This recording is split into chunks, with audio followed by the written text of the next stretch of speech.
Coucou à toi, j'espère que tu vas bien. Une question, petite question aujourd'hui, ou grande question, tu la prends comme tu veux. Est-ce que tu sais pourquoi tu es incarné sur Terre? Non? Moi non plus. Bon, plus sérieusement, bien sûr, on peut avoir toutes les croyances qu'on veut, toutes les théories qu'on veut. Je prétends pas du tout détenir la vérité, mais si tu es quelqu'un qui travaille sur toi et qui est dans la conscience et qui s'intéresse au champ quantique, il y a de plus en plus d'informations qui nous parviennent, de plus en plus de choses dont on se rappelle, des choses qu'on ressent. Et surtout, on est de plus en plus nombreux à les ressentir et à les vivre et à les expérimenter, quel que soit comment on appelle ça. Une théorie des annales, la théorie des annales akashiques dit que l'âme s'incarne en ayant choisi tout ce qu'elle va vivre, expérimenter, ainsi que les personnes avec qui elle va vivre ça et l'expérimenter. Alors, la première fois que j'ai entendu ça, j'avoue que j'étais là, non, je crois pas, alors c'est pas possible, j'ai pas dû regarder les petits caractères en bas du contrat, ou ça doit être mon pote qui m'a poussé, enfin voilà, parce qu'il voulait pas aller tout seul, alors ce genre de choses, voilà. C'est pas évident du tout à capter au niveau mental, puisqu'on vit dans une expérience qui est dans la densité, avec un ego qui cherche surtout à ne pas nous déranger dans nos croyances pour se sentir plus en sécurité. Mais plus on avance dans la vie, plus le chemin s'ouvre, plus la conscience arrive.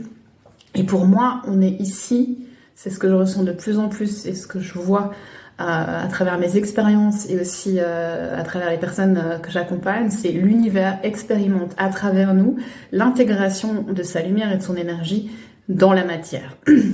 C'est un truc incroyable. Et si on regarde la vibration de la Terre, depuis des années, la Terre, elle augmente en fait sa fréquence vibratoire. Elle atteint un taux qui a jamais été vu auparavant et elle purge, au fur et à mesure, elle purge. Donc tout ce qu'on voit qui est encore noir ou des ombres, si on se positionne dans le quantique, c'est déjà de l'ordre du passé en fait. Il y a des choses qui ont déjà été faites, traversées, etc. Et l'être humain, il suit ce mouvement. Donc quoi qu'il arrive, les choses négatives, entre guillemets, dans notre dualité qui veut qu'il y ait des choses bonnes et des choses moins bonnes, c'est la purge en fait, c'est la purge de nos restes de cette densité. Et on est en train d'incarner de plus en plus ça. Donc plus on avance dans la conscience, plus on peut apprendre à se rappeler et plus on peut entendre et voir qu'en fait tout ce qui nous arrive, c'est fait pour nous, ça se passe à travers nous et chaque expérience est valable et valide. Et 2023, c'est l'année de tous les miracles, et quand on dit ça à des gens qui sont dans la mouise totale, évidemment c'est fait genre n'importe quoi, mais en fait le miracle il est là-dedans, c'est-à-dire